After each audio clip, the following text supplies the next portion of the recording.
with these conditions, definitely it's going to be quick. There's a small tailwind there, and as we said, the weather is very hot, good warm water, all the right conditions for doing a good time here. Martin Fuchs has just gone through the leader, 51 second 250. Come down to the last 200 meters there. There's 3 athletes away from the rest of the field. Well, it looks like he's almost managing the race. He's in control, but the Chinese athlete isn't letting him away. He's staying within half a length with him. The third place athlete there is the Moldovan Oleg Tarnashi, who's staying in contention to guarantee his third spot to qualify into the A final. Well, look at the boys going across the white ones, 100 metres to go, so it's 75 metres to go. Down to the last 50 metres, it's going to be first for fast and furious for the first place. It looks like Martin Fuchs is going to hold on. Coming the last 25 metres, well, it's certainly going to be close for the victory. I say the first 3 go through. First one is going to be Fuchs. Secondly, it's from Moldavia, Oleg Tarnowski. Yeah, and 4th and 5th, and it's going to be very close for 6th place to get that final spot in the B final between lane 8 and 2, and that is Tajikistan and the French athlete Romain Begnaud. Well, it's gone to credit. Bit of a flash Harry, this chap, isn't he? Drives around in his smart BMW, and if you follow Facebook and Twitter, he's not shy about showing images of himself. No, he's a good athlete. He's a good face for the sport, though, as well. And as you said, he's also one of the Red Bull sponsored athletes, so he's well renowned. And with father and grandfather also being top international racers, I guess it's in the blood. Oh, definitely, yeah. He's come through very strong from a young age there at junior level into under 23, and he's competing here in the senior level. Well, let's make a note of that. 145 is the reference point so far. But it's not always, as a sport, it's a tactical sport, so they don't always go flat out, do they? As we've seen a few athletes play. I don't think, in this case, I don't think anyone went through from the heat, so everyone made it through on position to the semi-finals. So everyone here is fighting for position again. There's no qualification on time basis here. It's 1 to 3 and 3 to 6. Well, they come off the water, they go to boat control where it's tested. Here are the results of the first race. It's Fuchs for the Czech Republic takes it. 4.4 second, it's Tarnowski and Serbia come through, given the 3rd place, which is... Yeah, very strong finish there by Serbia. And so why is it important to go in the B final? Well, you're saying, is that just for personal pride, or does that count for your... Oh, well, in some countries, you know, it works on their, what they call their cardinal granting system. So the higher rank you get, the higher up you get, possibly in their state funding or your funding for next season. So, you know, your 1 to 9 is your top 9 athletes in the A final, and then your 10 to 18 then is your next 9. So they'll be looking to close in on that top 10 position as much as possible. Most of those athletes will be fighting to get as highly ranked as possible. Well, they're lining up for the final. The Hungarians, they've been switching their team a little bit around in the last year or so, but if you're representing your country in Hungary, you're good. Yeah, you don't make the team easily in Hungary, that's for sure, yeah. There's a lot of caliber and quality there over the years. This is C. Pietru. He's a very known athlete from Belarus. They have 5 or 6 athletes that have been around a long time that are actually really good. Spain have a great position, mainly to do with David Cal, I guess, in the last 8 or 10 years. Yeah, he set a great standard there. And lane number 8 from India, is it? I think it's the Indian athlete, yeah.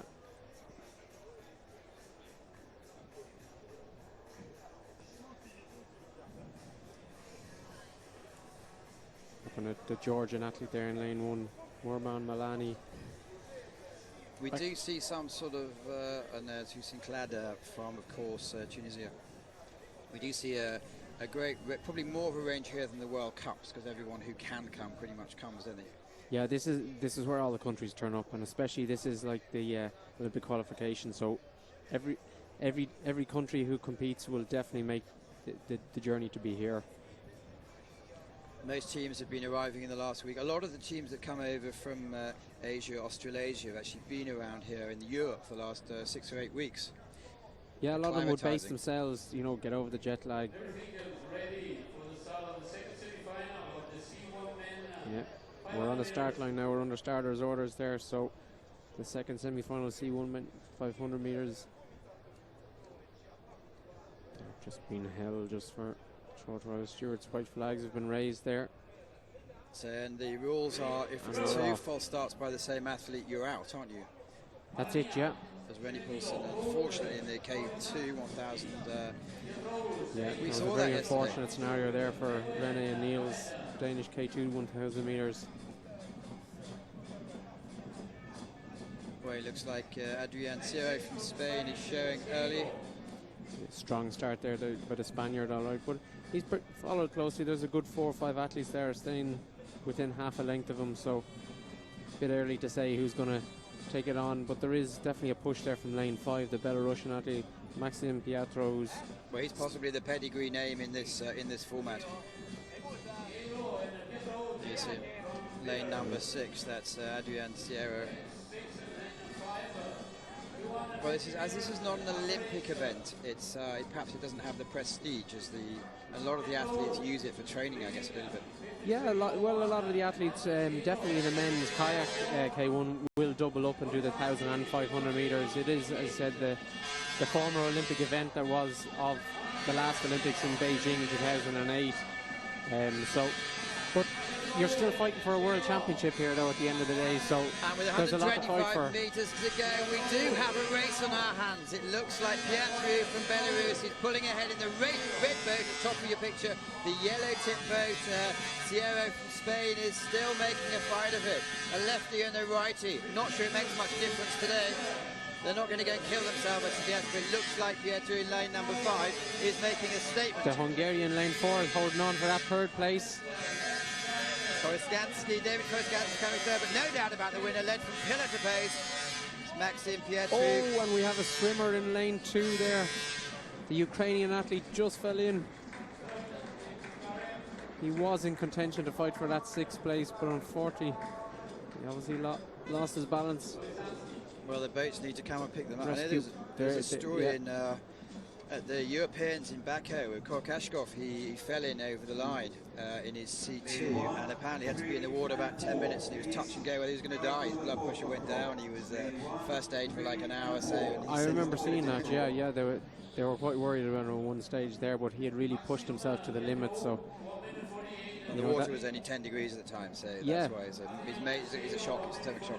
I think he owes his partner a lot of credit there. I think he kept him in contact with the boat, so he could get his breath back and wait for the rescue boat to get him back on land to the first aid tent there.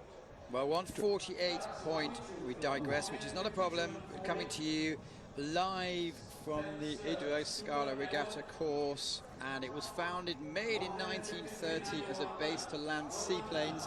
That market really didn't take off, so they've made it into a leisure activity, and it's a lovely facility. It's improved a lot since last year, where we had the first World Cup here. A lot of the weeds have been cleared out.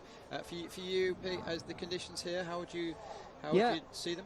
Oh, the conditions are pretty good now, I have to say, now this afternoon. I'll ask you a question. I'm just going to break you off. We do see the results here. We see Maxim Pietro for Belarus coming through in 1:48, 3 seconds slower than the last semi-final, with Spain and Hungary taking 2nd and 3rd place quite closely by.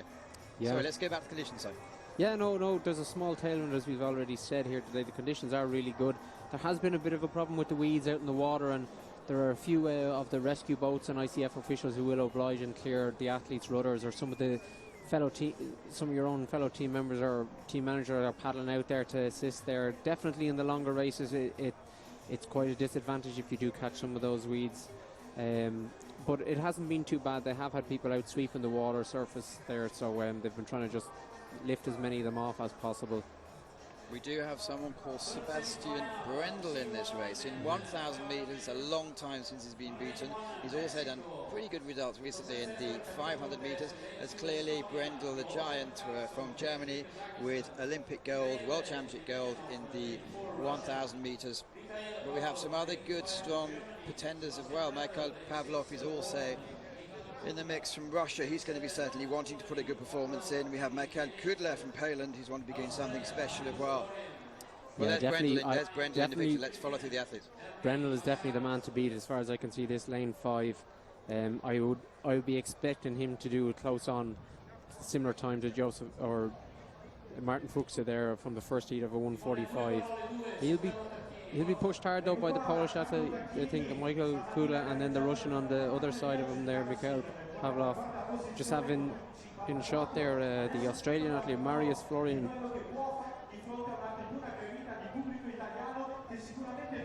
Also the local Italian is getting a bit of a cheer here. Lane 7, Carlo Taccini. I'm absolutely delighted that the Hungarians have moved. They were actually below us yesterday, and they make it's flattering them, but they make a wonderful noise. They're about 50 metres up from us, I think, now. Well, yeah, they've been moved on, which is good for commentary. Definitely, yeah. They can get quite deaf. There's a lot of drums and fanfare, trumpets there. Well, in Russia last year in Moscow, we're in a beautiful building on the 4th floor, but covered with glass, so we actually had our own enclosed place. Here we're in the top of the grandstand, so we can take in all the atmosphere. It does mean we can see everything that's going on as well, which I guess is the idea, to let you at home know what's going on. Yeah, we have a good view. We've definitely got a good view down to the 500. I don't know for the thousands a bit into the distance from here. But as you say, we're on the third semi-final here. The guys are in the start gates and they're off. As you can see, Brendel in the middle doesn't always have the fastest time at the start, but normally takes over a third of the way through and says it's my race. But at the moment he's looking good with Taccini from Italy wanting to get some local support with the colours on the front of his boat, which gives away his nationality. Yeah, the Italians have come out in strength here to support their own and support everyone in general. There's a great atmosphere here in the stadium, and even yesterday on a Thursday and a Friday. You see Sebastian Brendel is stretching it out, but there's 3 or 4 athletes who are staying with them. They're not letting them get too far in front. The Italian definitely he's up for it, Carlo Taccini there, lane 7. Only 20 years of age. Well, they're approaching the halfway state, and it's anyone's game at the moment. As you can see, Brendel slightly slow, I believe, in the first semi-final. So it's as we expected, maybe Germany, Italy. It'd be interesting to see if they have the staying power, and Russia, as you'd expect. Taccini seems to be taking it to Brendel. He's marginally in front, but yet we still have 150 metres to go. Also in close contention, the far side is Sebastian Brendel. Is the Russian Mikhail Pavlov. He seems to be holding on to the third position there for the A final. Well, will it be pride that brings Brendel through? He possibly has been here hundreds of times before. Normally he comes away in the last 50 metres. We do have 50 metres to go. It's controlled by Brendel. He's upping his stroke rate. Taccini's keeping there at second place. It's going to be quite a battle for third place, but it looks like at the top of your screen. Very powerful finish there, but Sebastian Brendel laying it down there. Taccini delighted to make second place into that A final, followed by the Russian in third place. Well, it's good for the local crowd that Italy manages to put an athlete through. Yeah, absolutely. Delighted arms in the air there. Well, time of 1:47. So first semi-final with Fuchs winning in 1:45, second one 1:48, third one 1:47. So I guess it doesn't really tell us much about how they're going to perform in the finals, but it's good to see that Brendel is on form. I think he was in control there. Looking at him here, he's just coming into bow control there. He had to work for it, but I don't think he had to work too hard for it. When we saw him in Moscow last year in the epic battle where Quiros de Santos and him lunged for the line, and he said he's never been so exhausted all his life. He looks a lot more at ease now. Yeah, he paced it quite well there. You know, he let everyone come up, and then when he had to make his move, he made it, and he was quite convincing there at the finish. Well, that's the first section over and out of the way. That is the C1 500 semi-finals. We're going to move on now. It's had a bit of a break for a selfie there, I'm sorry. We had to move, well done Pete. We have to move on now to the next category, which is going to be the men's K1 500 meters, and this is the one that used to be an Olympic event. A lot of people are depressed it's not. As you can see, we've read out 3 or 4 times the actual winners of the last C1 500. Sebastian Brendel just on shot, going away there for his warm down. Well, K1, 500, Miroslav Kirchen, Rennie Holton-Poulsen are, I guess, the two that we really need to, if the form goes to the way we expect it to, they're the two that could come ahead. Just briefly explain what happened to Rennie yesterday and why he might have been in a bad mood yesterday evening. Oh, unfortunately, he qualified through to the A final in his K1 1,000 metre, but when he teamed up with his partner, Niels, for the 1,000 metre heat, they unfortunately false started first time, and the starter gave them the second call on the false start, so they were automatically disqualified, which is very unfortunate. They've had a good season racing together. I believe they've had a good training camp prior to this. They were fourth at the European Championships this year, and Rashita narrowly missing out on a bronze medal there. And Rennie only after racing, I think, less than 90 minutes before that back in May. There's the man in your picture. There he is now. Poker face on. Yeah, another Red Bull athlete, as you can see from the side profile of his boat there. Definitely this race is definitely going to be between Rene and Miroslav Kirchek from Bulgaria, lanes 4 and 5. After that then, I couldn't say who it would be between the Russian or the Argentinian. There's also the Slovakian athlete there, Viktor Deminin. You just see in shot there, lane 7, the Argentinian Omar de Andres. Another fellow South American there, Puerto Rican athlete Pablo Lopez Juan. Tajikistan, Abastor Gafarov, second athlete we've seen from here in the last 15 minutes, and they're going to be on the start line. Clearly they're going to be faster than the C1s, and this is an event that, well, you must have paddled it a little bit in training, I guess, but it seems to hurt.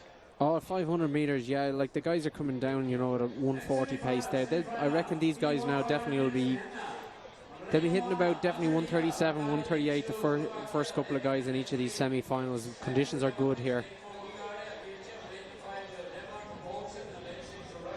We're on the start gates, we're under starters' orders there.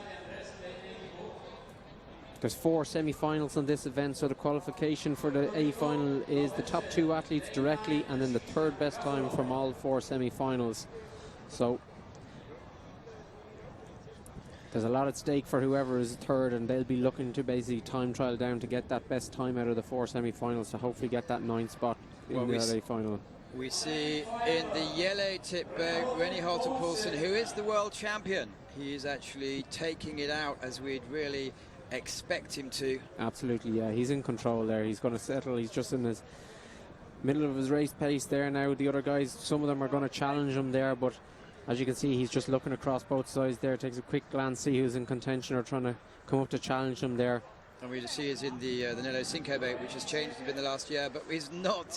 Maybe he's changing his tactics a bit, because he's been taken over in the by the Russian Roman Anshkin in the middle section. I guess he'll come back. We'll have to see. This Russian definitely isn't afraid of Rene. He's taking it to him. They're down to about the last 175 meters there. The Russian is finishing pretty strong. He's making Rene hurt for Miroslav Kirchek. The Bulgarian is also going to have to work extremely hard. Poulsen seems to be in control. He's found an extra gear. He's coming through. Well, he's come back, hasn't he? He shows he's the class athlete in his field. That's Russia, why he is the world champion. Has Russia come too early? It's going Russia seems to have tied up. Miroslav Kirchek is just edged in front of him with 25 meters to go. The Russian struggling to finish. He will get third, but will he get the fastest third? I think he might regret the last 5 meters. Oh, we'll have to look at the time, but he took his pedal off the metal, didn't he, at the end? He took the foot off the gas there, man, and just those vital strokes that he could have just continued for, he just stopped just short of the line. Well, let's look at his time. It's the third time, which we're calling Roman Anshkin, is 1:39.618. Yeah, that's the one to watch for the third place. No doubt. Rene, as I said, came down 1:37. Miroslav Kirchek at close 1:38 there as well, just behind him. And we could see, well, we don't know what the tactics are, but in this game, you really don't want to leave it to chance. Definitely not, no. But in fairness, the Russian had to take the risk there, you know. He knew he's up against Rene and Miroslav Kirchek, so like he had to take it to them and hopefully hang on. He hung on till 495 meters. Rene very smooth there, just in shot there the last. Just say something about his boat, because people who haven't been tuning in that much in the last year or so, it looks like an open upside down boat, doesn't it? It does, yeah. The new Cinco, this is the first World Championship. It's been used at a lot of the top athletes are in it. They seem to be quite comfortable and happy with it. It's certainly not slowing them down in any shape or form, even though the new design looks quite different compared to the Quattro by Nello. Well, we do see the time, 1:37, which is irrelevant in fact. Rennie Holton-Paulson takes it. The semi-finals this is talking about, Kirchev takes second, and Roman Anushkin was 2.54 back, but we said he's 1:39.618. The reason we keep going on about that is there's 2:22.22 from the 4 semi-finals, and the fastest one goes through apart from that. Yeah, in shot there, I have to say, quick hello to all at home there for Barry Watkins there, lane 4, for my teammates there. He was second in his heat there earlier. Good heat. Fellow club mate as well from ICF Canoe Club there in Leaksop. He's going to be hoping for one of those 2 spots there coming up to get in that A final. Well, looking lane number 4, Barry Watkins, Tibor Hufnagel from Hungary. Really is the dangerous athlete in here. There's a few athletes that we haven't seen that much on the World Cup circuit this year. I guess some of the big guns are concentrating for the K4 1000 and the K1 1000. As I say, it's qualifications and quota places up for stake for the Olympic Games. Everything goes up and down a bit this year. Yeah, just in shot there, the Ukrainian athlete there in lane 6, Ole Kucherek. Lane 5 there, there's the Hungarian Tibor Hufnagel.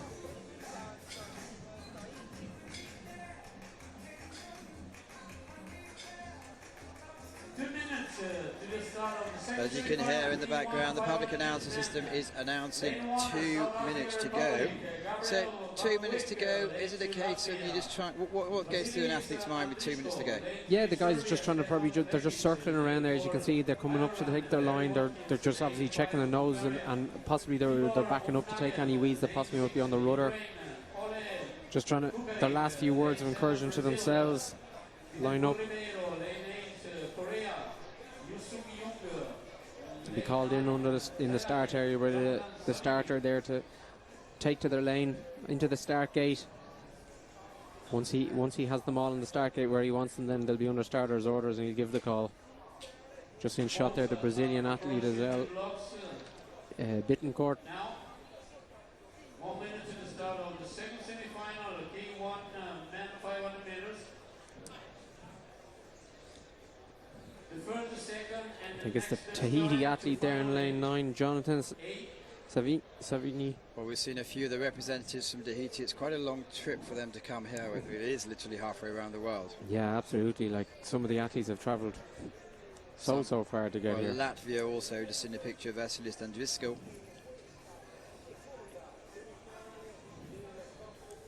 Well, just about to go.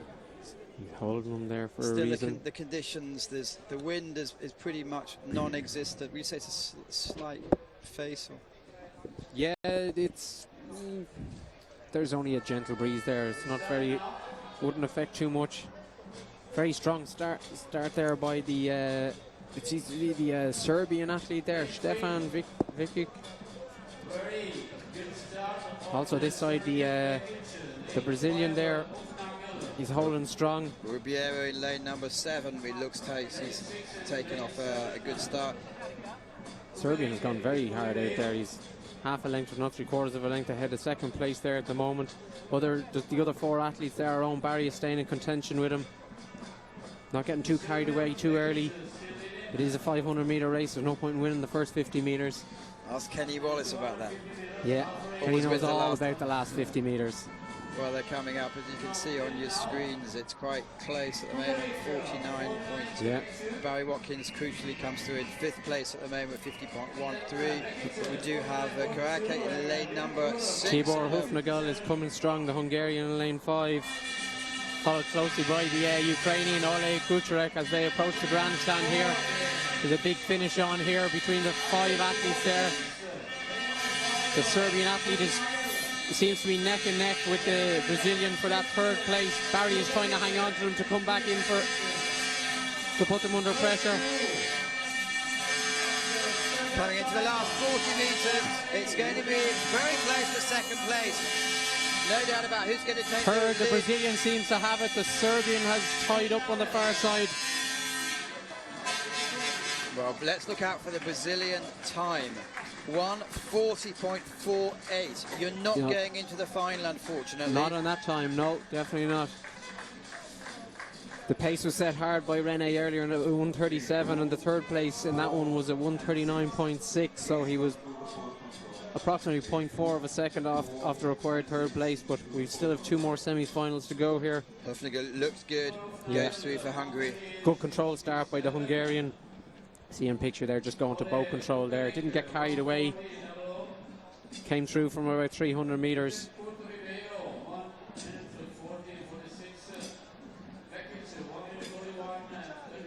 Barry Watkins came through in 1:41. 1:41.8, yeah.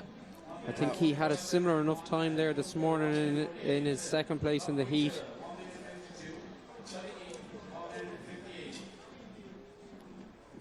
He was fractionally faster this morning there by maybe half a second, 41.3. Hungarian though, there in shot. Good clear boat length there for first, and second then was the Ukrainian athlete who will go direct to the final, and unfortunately the Brazilian won't have that fastest qualifying time, as we said. But that depends then on the semi-final 3 and 4, if that if the athlete from the Russian athlete from semi-final 1 holds on to that third place for the A final. Well, there we have confirmation. Third place was Rubiero. Just missed out with 1:40. Hufnagel and Korag from Ukraine are the two to advance to the final, which is going to be tomorrow, I guess. 500 metre final is... No, I think it's Sunday actually, not the 500 metre. Well, we're covering 44 races, so occasionally we get a little bit confused, unfortunately. The K1 men's 500 metres final is at 11:24 on Sunday.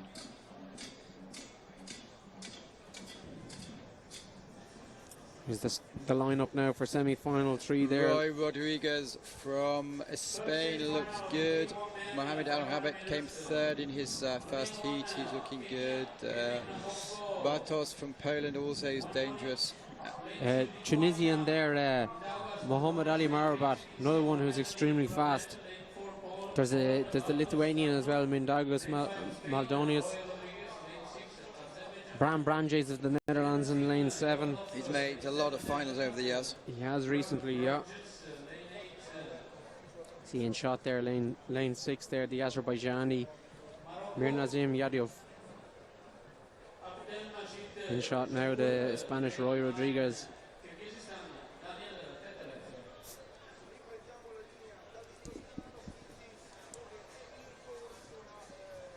Well, Brandes, we see in our pictures, made the last 2 World Championships finals. He was 5th in 2013 and 7th in 2014. That's, of course, Duisburg and Russia. Lane 8 there. Jabor. Abjamal Jabor, I think. I stand corrected though if someone wants to correct me on that pronunciation. There's Mohamed Ali Marabat of Tunisia there. He's been pretty. He occasionally makes it to the podium in different events and has been. Yeah, he's been quite consistent, very strong. I think he was a couple of A final. He was in the A final in Duisburg there this year at the 1,000 meters there at the World Cup race in May. Having screenshot there the Lithuanian Mindaugas Maldonos. They're just coming to the line there now. They'll be under starters' orders. We'll be away shortly there for this third semi-final of 4. Again, the qualification is direct qualification is the top 2, and the third best time from the 4 semi-finals. As it stands, the fastest third place came from the first semi-final, the Russian, of a 1:39.6. That's Roman Anshkin, and he And we're probably off. left half a second behind at the end. Bram Branjes started hard there. Look out for lane number 5 there. He looked good in the heat, but so far it's Spaniard Roy Rodriguez there, and the Azerbaijani athlete. Javadov is pushing it out at the moment. He is. He's laying down his mark there. He's stretched it out 3/4 of a boat length already. We're up to about 150 metres out. No, a little bit more than that. I don't know, looking at that time he is going for, we're coming down to the 250. He looks very in control, very smooth. Again, another athlete using the new Cinco. Looks very comfortable in it. He's in a steady period of the race there. Rodriguez, they're saying, is fast in 48.3. Followed closely by the Polish athlete there, Bartosz Stabno. It's going to be a close one for this second place. Well, it looks like they're closing in on Rodriguez in lane number 5. There's 1, 2, 3, 4, 5, 6 boats still in it, as you can see on your screen. Definitely the Polish athlete seems to be hanging on for that second place. He's half a length clear of the next third placed athlete. Well, 75 meters to go, and it's really a the case Tunisian of Mohamed Albert is trying to come through.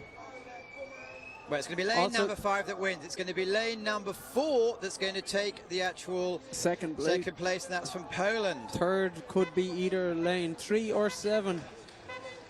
Well, they've given it to Brandis, but unfortunately he's 1:41, so that's 2 seconds too slow. Yeah, not enough to get through. They're giving it to Roy Rodriguez from Spain, first place, and Stabno from Poland in second. Rodriguez in the bright blue boat controlled the race from start to finish. He did, yeah, absolutely, yeah. No question about Rodriguez there. From start to finish. Look at the official time. I think it was a 1:40.3. Should be up on our screen there now shortly. We'll list the official results.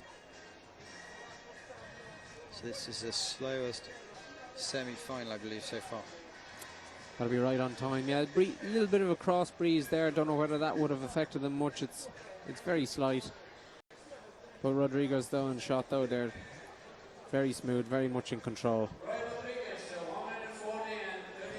Coming around, the next race is possibly the most impressive paddle I've ever seen in this distance. Remembers coming back in Duisburg where he turned on the throttle in the last 50 meters against Rennie. We're talking about German's Tom Liebscher, who of course has gone on to a wonderful partnership we'll be seeing later in the weekend with Ronald Rauer in the K2 200. Here we are with the results. Rodriguez takes it in 1:40, Bartosz from Poland second, Bartosz Stabno, and Brandis is a bit unfortunately for him, he's probably going to be way down for the third fastest place. Yeah, no, he definitely won't be quick enough there. No, man, it'll be down to this fourth semi-final to see if there's anyone who's going to challenge the Russian from the first semi-final of a 1:39.6. Well, we saw in the first heat this morning, in literally the last 50 meters or 30 meters at least, Liebscher just put his brakes on. He was just paddling in slow motion also. Tom, 22 years of age there, as you said, partner Ronnie Rauer for the 200 meters there.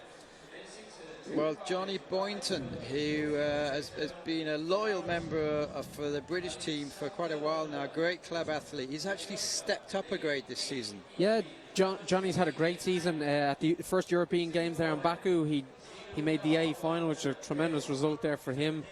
He raced very well there yesterday. I think in the semi-final, if I'm correct, he did a 3:30, which was a great time there, right up at the front of the field there. Unfortunately, didn't make the A final, but he's got to be proud of himself for how he's performed so far this weekend, and he will have a final out of that time, and yet he has his 500 here to fight for. We've just seen Mokolov, who is another big You just see client Ronnie here. Rauer there, out there assisting Tom Liebscher, checking the weeds, as we just said there, that some other fellow teammates or colleague managers go out just to make sure there's nothing going to obstruct them on the way down.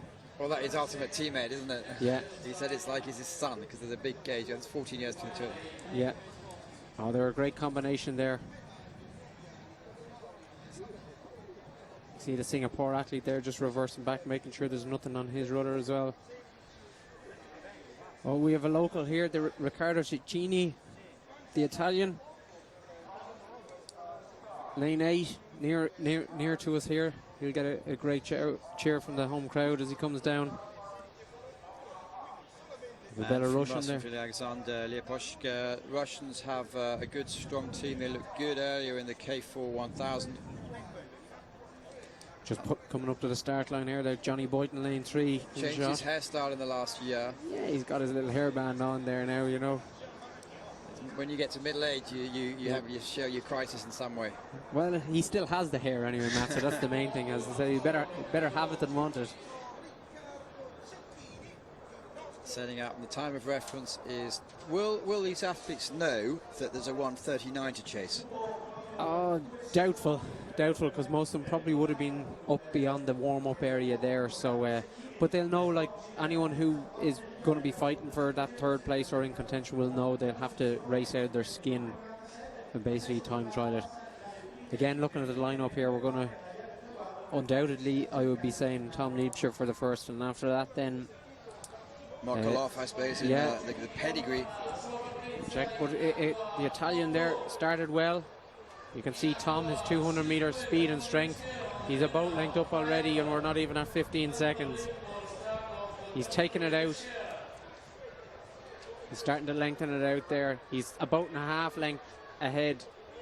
He's laying it down. He's going, this is mine. He's still lengthening, and if not lengthening his lead above, he's almost maybe a boat and 3/4 ahead. In the background there behind Tom, we see the Russian is chasing.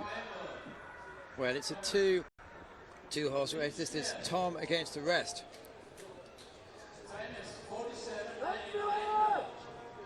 The Russian is close there, Alexander Lipushka. Yeah. Tom looks very smooth there in front. I don't think he's going to be put under any pressure here between here and the finish line. We're about 170 metres out, or 120 metres out from the finish there now, Matt. Coming through to the last 100 metres, and it doesn't look like Tom. It looks like it's slowed up a little bit. He's certainly controlling the race, but he has to be careful because second and third. But here he goes again, though. He stretches it out again. Johnny Boynton on the top of your picture also. John Boynton closing. He's possibly third or fourth there at the minute, but it seems to be the Belarusian there is going.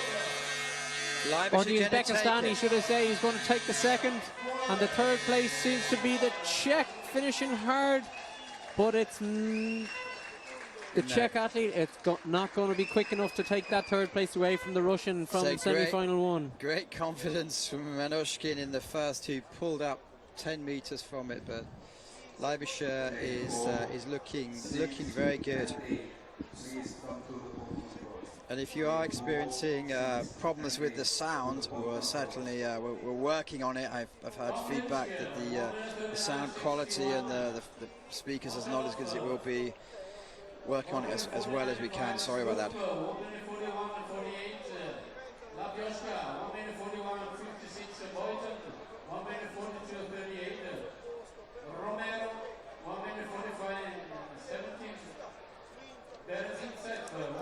Well, Tom Leibscher, he's a big bloke, isn't he? Oh, he is. He's a good 6'2", possibly even 6'3". He's in the back of the K2 behind Ronnie, but he's a great engine. As you can see, his strength and power there, his dominance from the start of that race there. He did what he had to do. He didn't hang around. Well, here we go, confirmation of the results. Leibscher takes it first, Moshilov takes second, and the rest will be fighting for places in the B final. Yeah, John Boynton has fifth place there. I would say he is through to the B final, all right, yeah. Possibly on that. I couldn't be guaranteed on that time yet. We'll just have to wait for the final times to come up. There's the start list here just of the K2 men's 500 meter semi-final one. Some athletes from this have gone directly through from the heat. There was 3 heats earlier, so we have 2 semi-finals directly through. Earlier was the Slovakian K2 and the Russian K2. It's actually the Russian 200 meter crew that won that 500 heat earlier this morning. Yuri Posterguy and Alexander Daishenko, the 2012 by speaking to them, Olympic champions. Their team was, they said, well, we're going to go out for this and we're going to just have a start. And they did the first 100 meters and they said, oh, this is going well, let's do another 100 meters. And apparently they've came down to the halfway and they said, okay, let's go and finish it. Yeah, they're very dominant, very powerful. Good time as well, at 1:22 earlier this morning. See the Finnish crew in shot there. Ario Silvari and Antti Lorikkanen.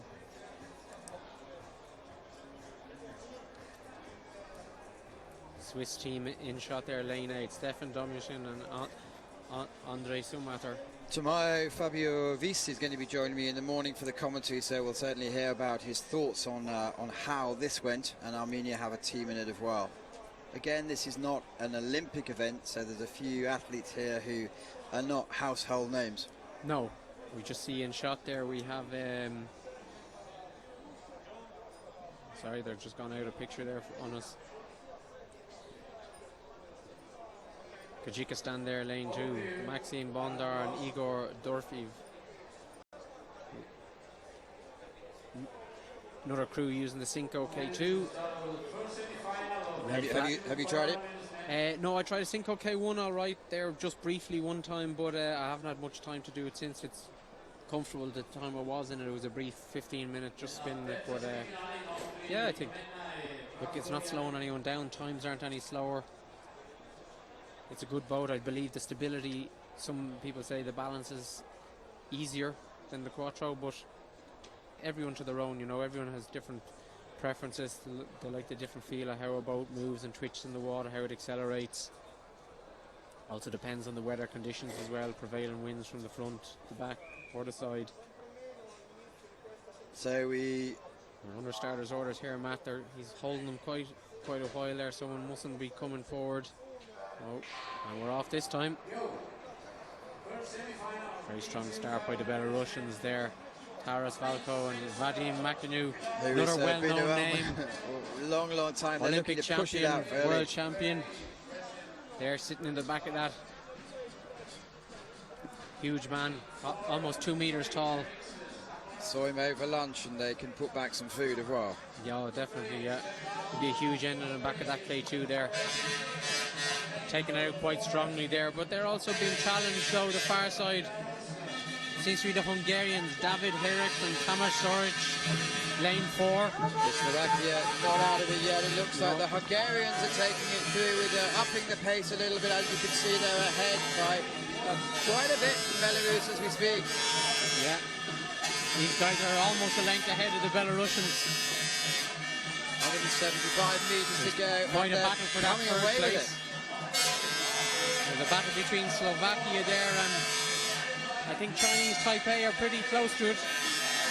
Well, coming into the last 100 meters now. It's the first 3 to go to the final, so they might go to back off the pedal a bit. Slovakia found an extra gear there to guarantee themselves in one of those top 3 qualifications for the A final.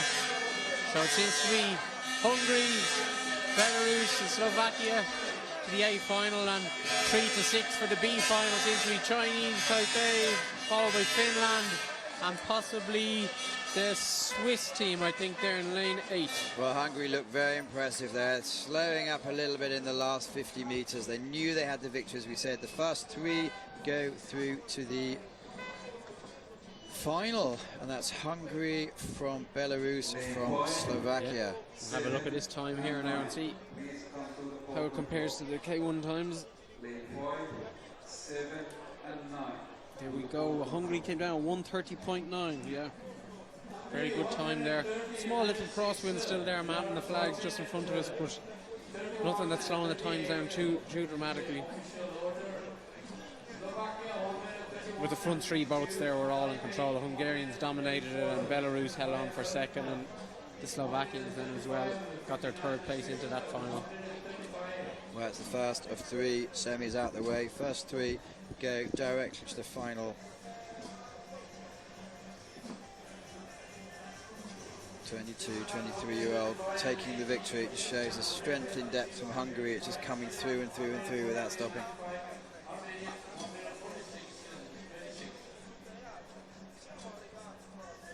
Sorry, I actually stand corrected. There was no one went straight through this morning, obviously from the heats there, because I see here in our next semi-final there, well, this is the result of the last semi-final. Hungary taking Belarus, taking it from Slovakia.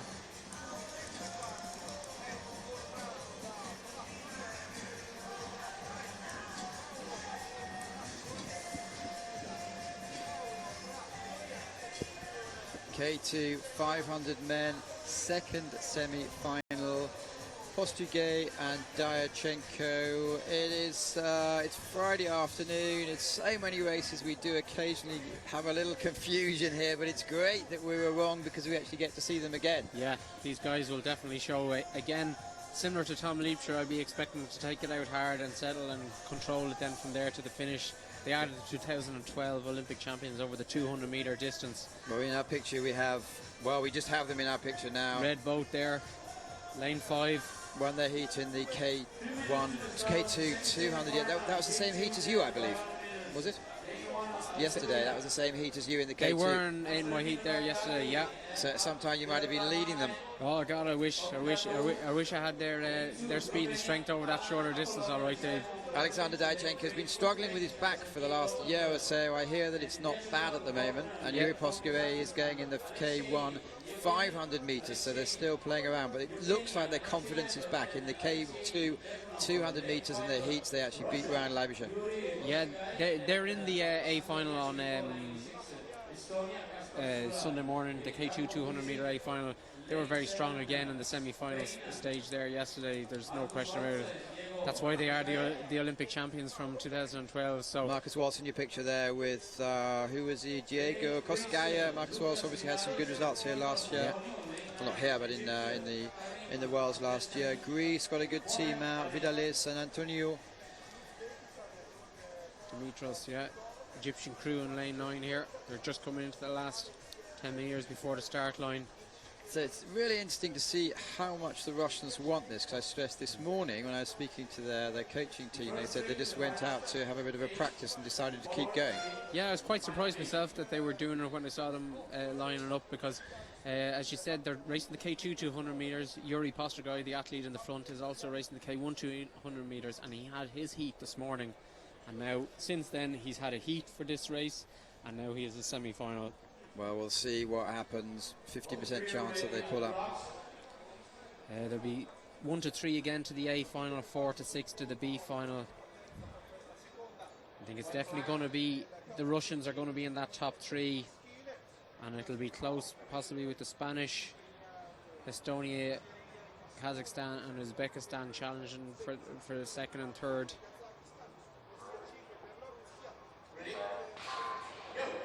As you can see, the Russians again accelerate. Well, they're practicing their start, or are they going to go for it? But it looks like lane number Spanish aren't letting them away though, Matt. Spanish are going with them. They want to make sure they're in that top 3. They don't want to leave anything to chance in the last few metres. I look out for Estonia with Kasper Sulsetano Tutsi, who've been around forever. You can see the Russians there slow their frequency down there. The stroke rate has dropped. They're in control. It's dramatic, isn't it, what they're doing there? They're controlling without really... Get the boat up to speed, shut it down, control it. Be as smooth and efficient as you can. Boat looks very good there. Well, Spain have now taken it over with Marcus Walsh and Diego Cosgaya have taken it up. It'll be interesting to see if lane number 5, the Russians, have the motivation to fight for this place for the final. Yeah, just the far side, the Russians there, the Kazakhstani athletes there, they're also closing in there. They're almost half a boat length down. The Russians, they're trying to keep ahead of the Estonian athletes there in lane 6, so they can be in the top 3 and make that A final. The Estonians in 4th currently. Well, no doubt about who's going to win are going to be. And the Russians have found another gear. Russian decided to go for it just to make sure they go to the final. They're coming back. Spain going to win it in lane number 7 from Russia. And the Russians are just showing they're out for a walk. That's a training one. Unfortunately for the other athletes who are behind them there, that can be quite demoralising. But then again, they are 200-metre specialists, so they have proved they do have endurance too to get themselves over the 500 into that A final. It looks like, well, we're seeing Spain first, Kazakhstan 2nd and Russia 3rd. Good shot there, Marcus Walsh and Diego Cosgaya.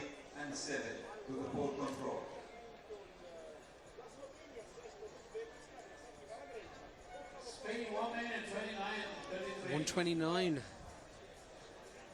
Good time, I think just over a second faster than the first semi-final that we had.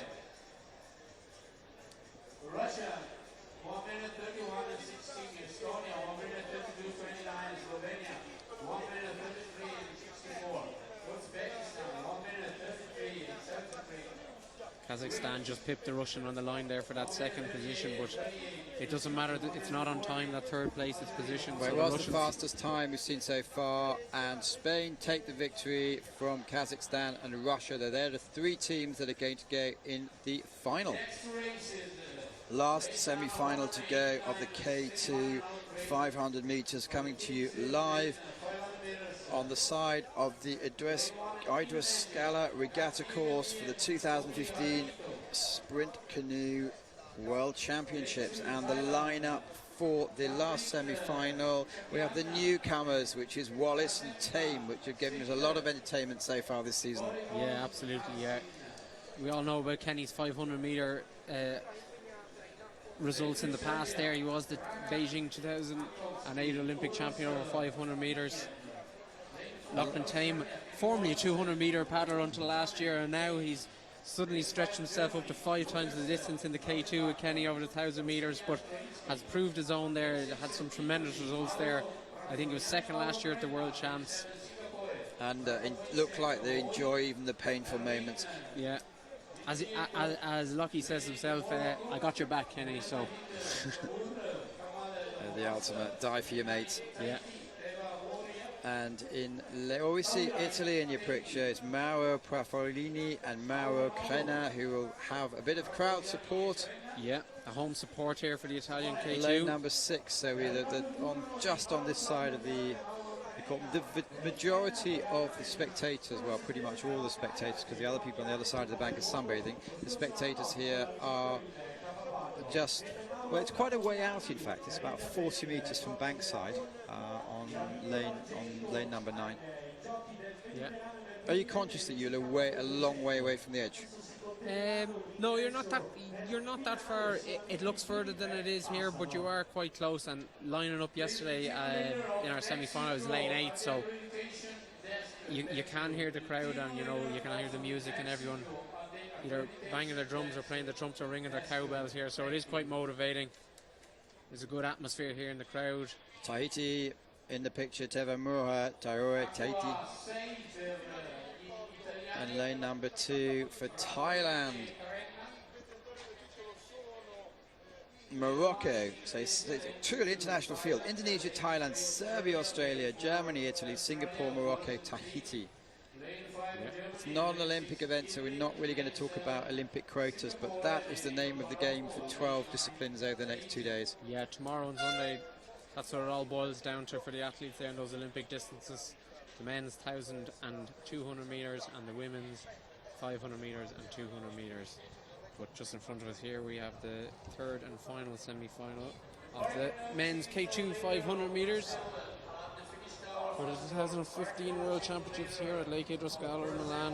Just in shot the local guys there, the Italians lane 6, Mauro Profriani and Mauro Crena. Well, I hear the sound quality is back, which is good news. It's the voice of Pete Egan, which is good. We just have to say a quick word to your manager, your advisor, and your father. He's Tom Egan, who's 66 years old today. Oh yeah, he won't be too happy about me announcing that. But happy birthday to Dad there, Tom Egan. And we're off here, the Italians. Lane number 6 in really looking to take it out fast. Yeah. But with Kenny and Lockie, the white boat, also lane number 4, they've looked as fast up. They have the fastest finish. That's going to be frightening. Yeah, they've taken it out hard there. They're not going to risk anything coming down to the final stages of this. They don't want to have to overdo it. They've got the K2 1,000 meter A final tomorrow, which is also down for Olympic qualification. So they're looking good there. That's them in the picture there. Coming through, Lockie, obviously a surf ski champion, and coming with 200 meters to go. They're looking very strong. Very strong. 43 seconds for the first 250. They seem to be about a boat length clear of second place. Tightening up slightly between second and third members. The first 3 that go through. First 3 to go through. The Italians seem to be in third. The Serbians seem to be fighting for second. But the Germans have Germany coming back. Germans are launching an attack here. Can the homeboys, the Italians, hang on for third? Last 60 meters. Australia pulling ahead. Bottom of the picture. Italy really getting to second place. It's all about who's going to get the second and third place. Seems to be the Germans have got second, and maybe the Italians just ahead of the Serbians. Yes, Well, they've made the A final. I think they will be happy. The home crowd here for them. Well, you've called it. It's Australia go through in style. Second is Italy, hence the crowd, lots of polite applause. And Germany reserved first pass of the race, but they were fourth in the first half, and they suddenly decided to push it forward. Wallace and Tame there in shot there. Tame's record with Wallace is absolutely staggering. Yeah, They're only down a half a dozen races, but everyone's been first or second, I believe so. Yeah, no, they work really well. Since they started last summer there together, they've just gelled. Well, we've just seen that Italy have officially taken the second place, which is good for everyone.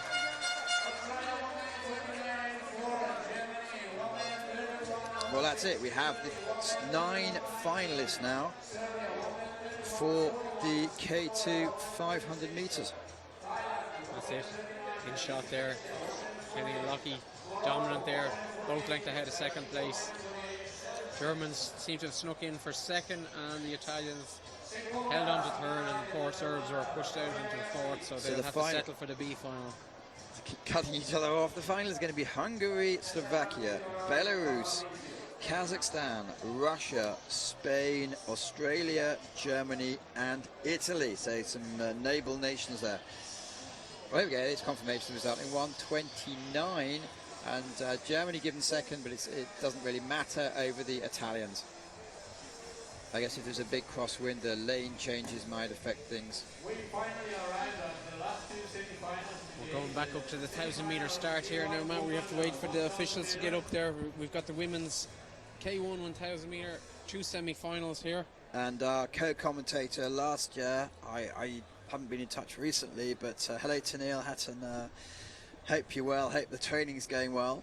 And obviously one of the fastest times ever last year in Moscow in the world, so not competing here, but I believe she's going to be back and fighting for Olympic place.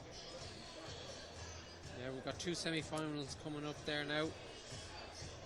1 to 3 to final A, and then 4th to 7th place for final B, and the next best time out of the 2 semi-finals will go through to the back of the final B.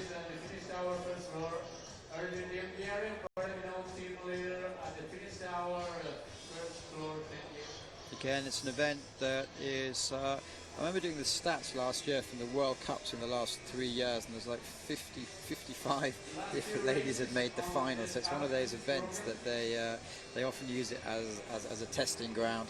Yeah. Some athletes, again, it's a non-Olympic event like the men's K1 500 metres that we've just watched. So like some of them double up and use it as well, both for race practice, training practice. But again, we're back down to it is a world championship event, so there are medals at stake here, Matt. There mightn't be any. There is no Olympic qualification at this event, but as we said, there is a world championship at stake. Well, from the first heat we have here the former world champion Erika Medvedsky from Hungary. She made it straight through into the final in 3:56. So let's see how that compares with the ladies racing. Yeah, we just got a panoramic or aerial shot there of the course there, which looks pretty good from the eye in the sky.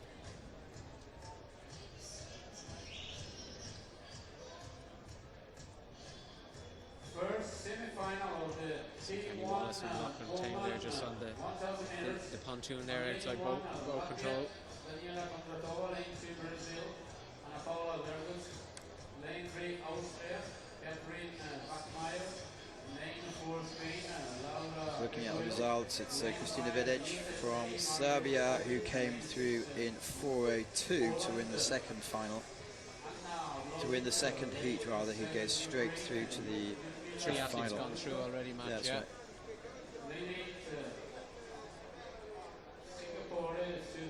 See the grandstand there. We're just up in the very top right-hand corner of that. If you can see us there. It is ideal because we're in the shade. We're really close to the action. And the third semi-final was won by Florentina Kamiescu. Again, these three, to be fair, they have specialised and done this event quite a lot in the last couple of years. And she was 4, so the fastest athlete so far. She was 4 minutes exactly, and the fastest athlete is Medvedki is the one to look out for.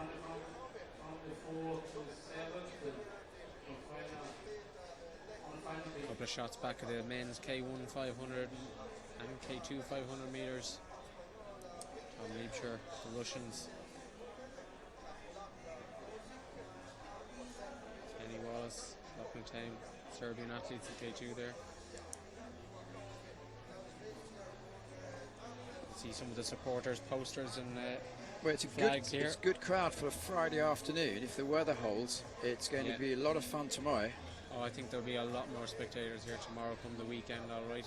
There are Hungarians well, they win the prize every year for the best fancy dress. There's some just in front of us you can see to the right if you bend your head round. Very, very passionate about their support and their athletes, all right. So in 2011, that was something else at the World.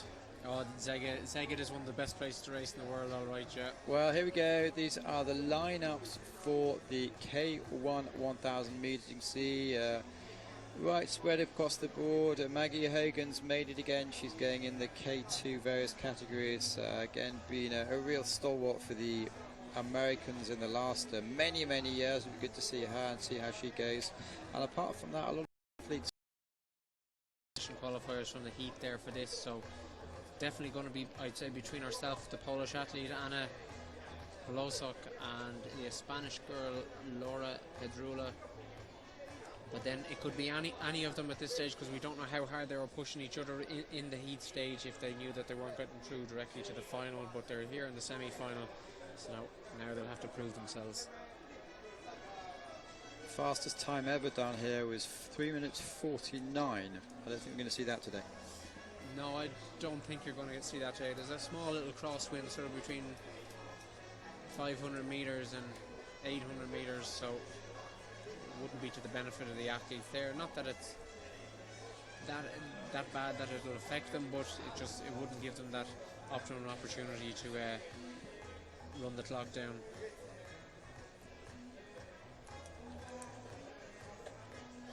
Shot there. There's the Polish girl Anna Voloski. Well, she's had a bit of tie in other boats in the last year in the World Cup Series girls that switched from. Anderson there, lane 9 nearest to us here. Lane 5 USA, Pokin, and lane 6 of Poland, Losik, lane 7 Ukraine, Galushko, lane 8 Singapore is Seat, lane 9 Sweden, Anderson. Singapore athlete there as well. Suzanne Shea, lane 8 beside Emma.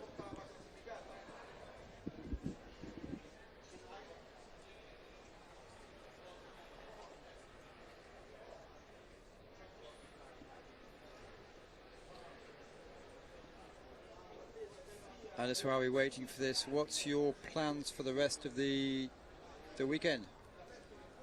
Of the K1 5000 metre Sunday afternoon, so between now and then I'll just be gearing up and training towards that last bit of race prep. Tactical race. Yeah, long way to go, Matt. Just gone through the first 250 and 57. Led through by the Brazilian athlete second, Ukraine third, Maggie Hogan there, and fourth. Maggie Hogan, if she actually wins, I was looking at some other trivia here, if she actually wins at this medal here at 36 years old, she'd become the second oldest medalist ever to do this, apart from Josefa Eidem, who was 37. Yeah, absolutely. Maggie seems to be pretty comfortable there in the middle of the pack there at the moment. She is in the qualifying position at third. The most important thing is just stay in contention with it, don't get carried away, reserve your energy as much as you can, because you know they're going to close in the closing stages. Brazilian girl is pushing it on though out there in lane 2. She's not afraid to take it on. Spanish girl has gone back a little bit, seems to be with Maggie Hogan lane 5 in second, and the Ukrainian athlete lane 7, Ludmila Glashkova. Anna Volosi of Poland lane 6 is closing in there. Gone through 500 metre sprint in 1:58. Brazil, USA, Spain and Poland, they're the top 4. Maggie Hogan looking comfortable there in second. The Brazilian athlete about half a length up on her. Laura Pedrula is staying in contention just ahead of the Polish athlete and the... It looks like he's slowing up a little bit. The Guts is backing off a bit. Maggie Hagen coming through. Maggie looking very smooth there. Paced this very well so far. We're coming down to about 7:50 almost. As to stress, it is the first 3 that go through to the final. In the heats this morning, we had 3 athletes already through. That's Medeki, Bedek, and Kubigetsko are already through. And these athletes are trying to race off for the next 3 places with about 220 meters to go. Maggie Hogan sees it just overtaking the Brazilian there on the at 3:01 time on the 7:50 mark. Brazil second, Spanish athlete third, and the Polish girl is fourth. Well, they're making a cracking race out of this. It's 2 semi-finals, and it's Maggie Hogan is leading with about 150 meters to go. Yeah, looking very strong there in the center of the picture there. I think there's 3 of them away. I don't think anyone is going to close in them now at this stage.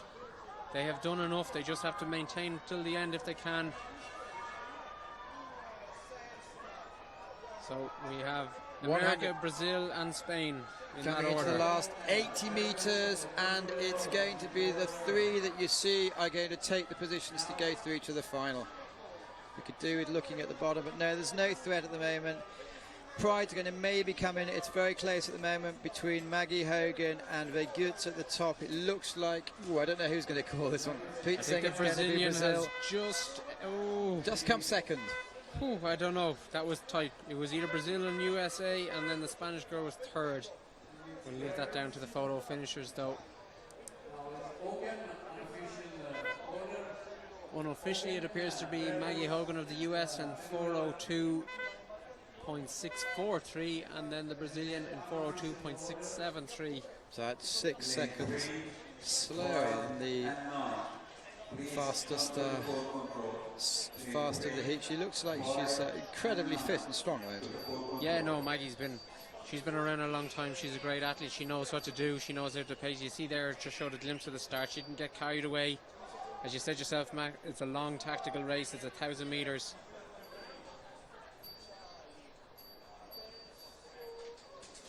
Yeah, Maggie just held on to it there.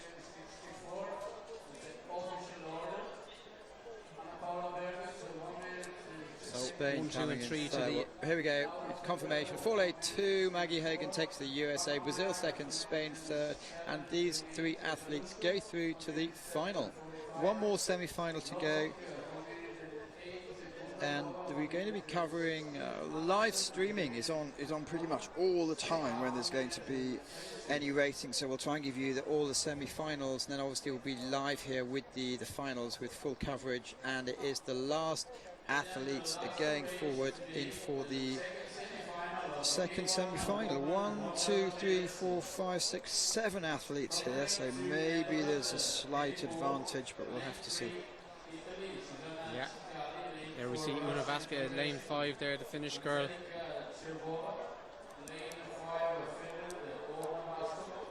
And she did pretty well earlier in the heats. I think she might have done a 4:02.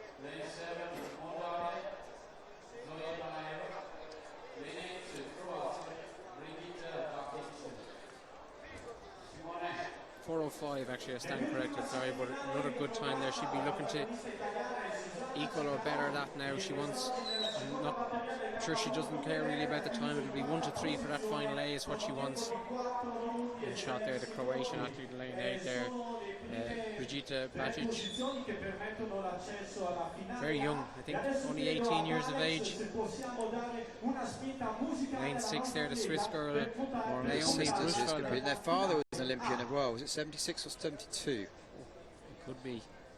Definitely was. Well, here they go on the dials. As we mentioned, time is irrelevant. It's the first 3 that make it through. And again, a non-Olympic discipline.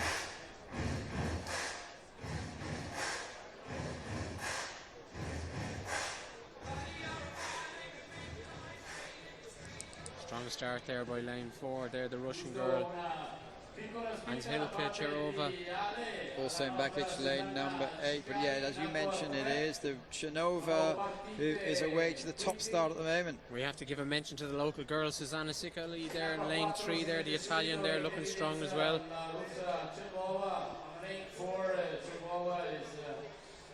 She comes from good pedigree. Her sister's been an international world marathon champion there, Stefani Sicali. Very good over the endurance distances, those sisters. Una Vasco there, Finland, staying close there in lane 5. The Swiss girl there, Naomi Bruschweiler, in lane 6. Again, tactical race, 1,000 metres. From what I can see, there's 4 or 5 of them there who are starting to stretch it out for 3 places in that A final. Well, Russia, Finland and Switzerland are claiming the places as we speak. They're staying close there. No point in over-expelling yourself yet. Russia though in control, half a length up of Una Vasco, Finland, followed closely by Swiss girl Naomi Bruschweiler. Susanna Sicali just at the top of your screen in lane 3.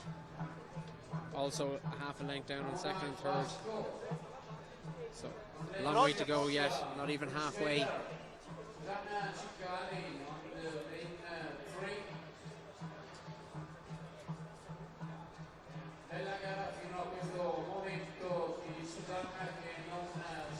Steady as they go, 3 athletes ahead and controlling the race, but we're at about the halfway stage.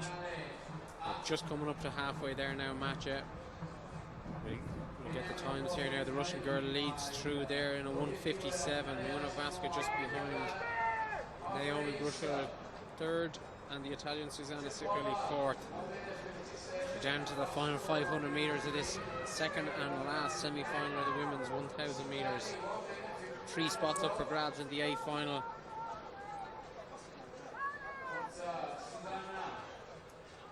The Russian is just edging that or stretching her lead out there to almost a length ahead of second place. Una Vasco of Finland. The Swiss girl Naomi Bruschweiler is hanging on to her as much as she can. Susanna Sicali is still in the picture.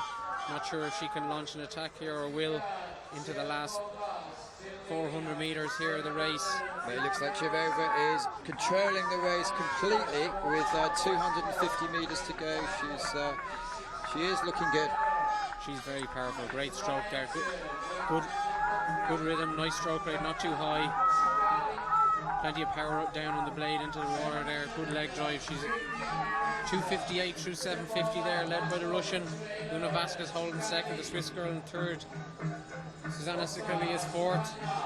Well, this is all about can Sicali come back, because we do have it's a close race, and will the local crowd cheer on enough? We're coming into the last 150 metres, only the first 3 go through. It's going to be very close here. It's Bruschweiler against Sicali at the moment. Bruschweiler at the bottom of the screen has a both length advantage. Yeah, 1 and 2 are definitely decided here, I think, as long as they stay in the boat. It's the Russian. Come on into your hands of yourself, coming into the last 100 metres, and it's going to be, well, it's going to be close. Swiss girl is still holding on to third. Susanna Sicali is doing her best to come back.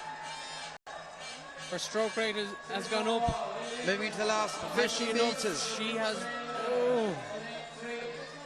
Switzerland against Italy, and it's not going to be enough for Italy. No, it seems the Swiss girl has just done enough to hold off Susanna Sicali. Naomi Bruschweiler took that third place there for the A final.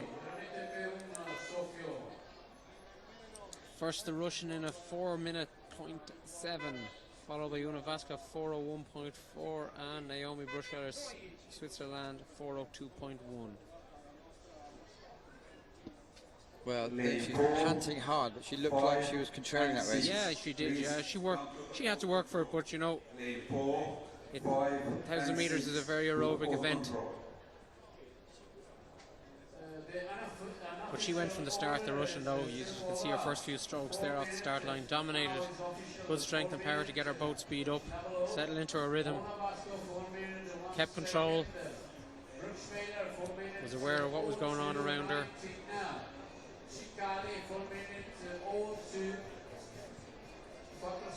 Well, tomorrow we are looking at the first of the finals day. We have 9 finals tomorrow coming to you here from the Adrescala regatta course just on the east of Milan, and it's going to be exciting stuff. Central European time, we start at 10:30. It starts with the women's K1 500, then the C2 500 for the men, award ceremony, K1 men 1000, C1 men 1000. So far it's mainly Olympic events. K2 200, C1 200, K2 500 for the women, K2 1000 for the women, and K2 1000 for the men. So my money, you have 7 Olympic events there, and it's going to be really cracking stuff. It's the World Championship. It's stunning course. Let's hope the conditions are fair and the weather's with us. The crowds are going to be big and the athletes are going to be motivated, and it's all about the quota places. Just give us a bit of information. How will the quotas work again? Well, you've got the K1 in the men 1,000 metres tomorrow morning, which will be initially the top 8 athletes. The K2 1000 again will be the top 6 athletes, and then tomorrow afternoon I think we run into the men's K4 and women's K4 events for the semi-finals. That's right. I think we have 21 semi-finals tomorrow to look forward to. That's going to be a cracking day. Lani Belcher from Great Britain is going to join us to show us through that tomorrow. So Lani and our partner Angela Hanna made it through to the A final there, the K2 500 metres. That's why she's not coming in the morning. Yeah. We've got Fabio Wies from Switzerland. He was bitterly disappointed when I saw him this morning to have missed out on the at the A final of the K1 1000, because he has got potential. I was talking to him. He had a fantastic race. He did, I think, his fastest time, his personal best of a 3:29, but unfortunately it just wasn't fast enough to get him into that A final.